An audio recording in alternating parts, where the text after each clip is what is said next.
കറിവേപ്പ് ഇപ്പം മുറിച്ചിട്ട് നന്നായി വന്നിട്ടുള്ള കറിവേപ്പാണ്. നേരത്തെയും കുഴപ്പമൊന്നുമില്ല. ഞാനൊരു അവിയൽ വെക്കാമെന്ന് വിചാരിച്ചിട്ടാണ്. എൻ്റെ ഇവിടെയുള്ള എല്ലാ സാധനങ്ങളും ഉപയോഗിച്ചിട്ട് ഒരു അവിയൽ. നോക്കിയ കഷ്ണങ്ങൾ അരിഞ്ഞു വെച്ചിരിക്കുന്നത്. പച്ചമുളക് നമ്മളുടെയാണ്. വെള്ളരിക്ക, മുരിങ്ങക്ക, ചക്കക്കുരു, പിന്നെ പയറ്, വഴുതനങ്ങ, കായ, പിന്നെ ഇതിനകത്തിട്ടിരിക്കുന്ന കഷ്ണങ്ങൾ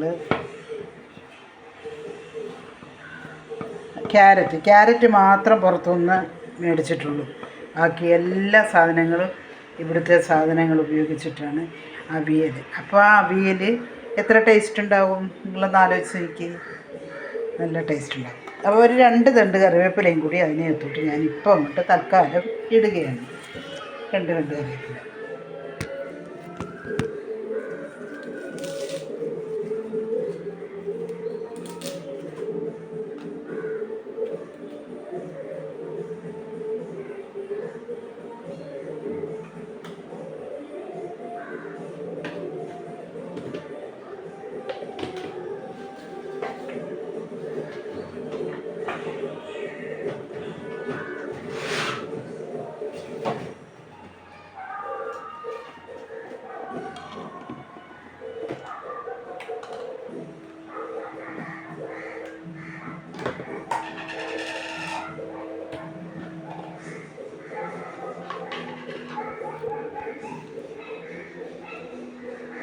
നമുക്ക് എരിവുള്ള മുളക് പൊടി 1 സ്പൂൺ,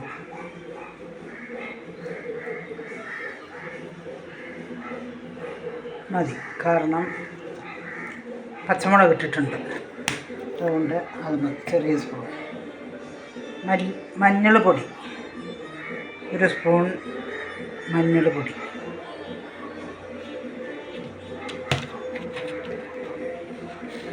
പാകത്തിന് ഉപ്പ്.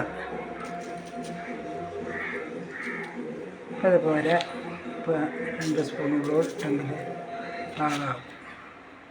അപ്പോൾ ഇത് ഒക്കെ കൂടി ഇട്ടിട്ട് കുറച്ച് വെളിച്ചെണ്ണയും കൂടി ഒഴിച്ച്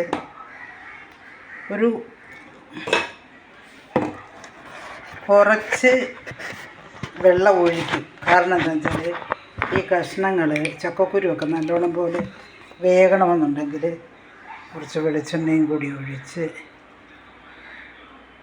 ലേശം വെള്ളം കൂടി ഒഴിച്ചാലേ അത് ശരിക്ക് ഇതാവുള്ളൂ. എന്നുണ്ടെങ്കിൽ കഷ്ണങ്ങൾ എങ്ങനെ ഇതായിട്ട് കിടക്കും.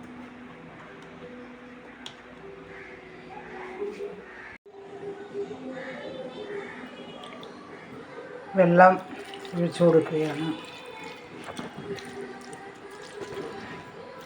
ഇനി അടുപ്പത്ത് വയ്ക്കാം.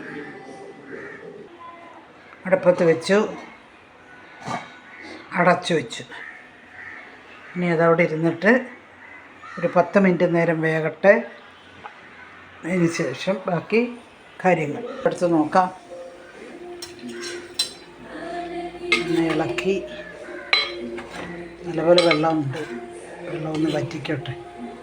ഞാൻ വെള്ളം ഒഴിച്ച് തന്നെയാണ്. ഈ ചക്കക്കുരുവൊക്കെ നന്നായിട്ട് വേകണമെന്നുണ്ടെങ്കിലേ വെള്ളം ഉണ്ടെങ്കിലേ പറ്റും.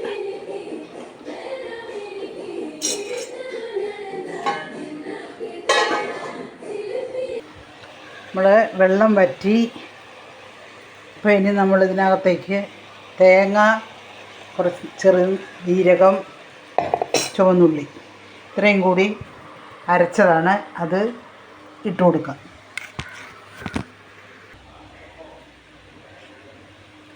പാകത്തിന് തൈര്,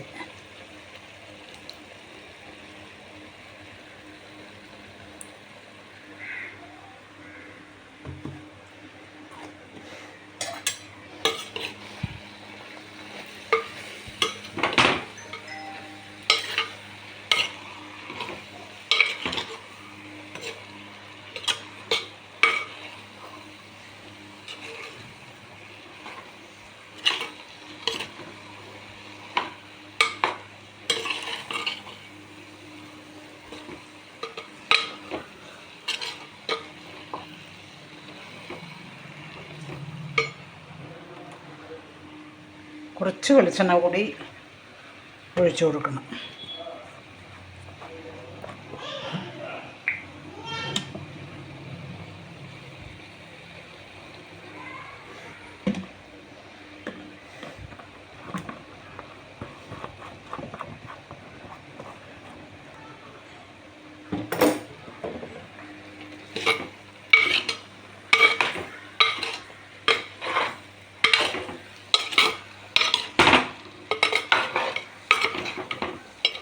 അവിയൽ റെഡി.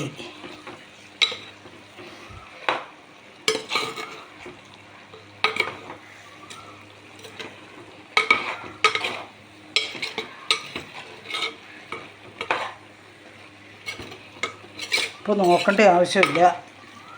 അവിയലിൻ്റെ മണം വന്നാൽ അറിയാം പാകത്തിന് ഉപ്പും പുളിയും എല്ലാം ഉണ്ടെന്നുള്ളത്.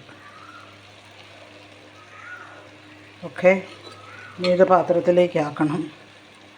തീയെ ഓഫാക്കാൻ പോവുകയാണ്. ഇതാ വരുന്നു